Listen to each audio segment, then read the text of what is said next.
Okay, folks, got something really interesting here. This is the world's first Valve Lash adjuster for a Predator motor. This is 10mm right there and 14 down there. I was kind of playing around with some stuff. I got this painted brown, so that's not rust. Got to playing around with it with some stuff, and I noticed that nobody sells one. So I came up with one. It only took me a couple hours. Now you can see the 10mm on the inside and 14 just past it right there. And I know I'm not saying a lot about it right now, but I will show you in the next video how to make one of these. Nobody out there makes these. This thing, it right here, is designed to last for a lifetime. You'll never tear this up the way I got it set up. And all the parts that made that is just right here. This little rod. This is I don't know if it's a conduit. I'll get you some good measurements.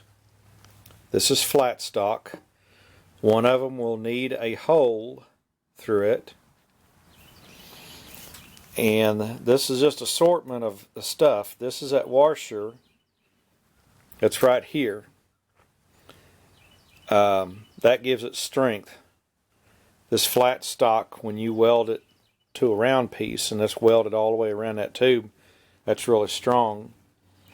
So these are the pieces to make this. I'll do another video up showing you guys completely. It'll have to be one of them videos that I cut up and throw together, you know, to make the edited and all.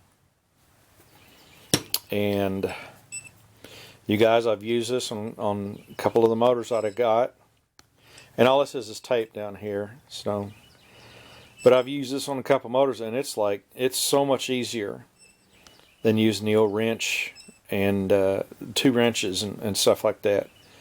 So I will show you the world how to make a Valve Lash adjuster on a Predator.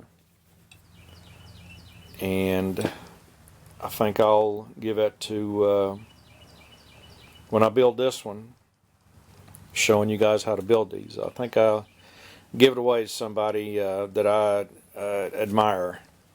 So anyhow, this is to show you guys that it can be done, and you could take this design and this style for other, you know, say you got different sizes. It all depends on this tube size. That's all it depends on. So I will show you my idea and how I come up with it and build this in the next video. But like I said, the next video is just going to take me a longer time to doing it. And right now I got so much crap going on, it's not funny. But this is a teaser video. I'll show you how to build it. And you guys will enjoy this because, like I said on my other thing, I make good videos, and I want you guys to be a part of my learning, or my teaching. So anyhow, this is it, and we'll see you guys on the next video.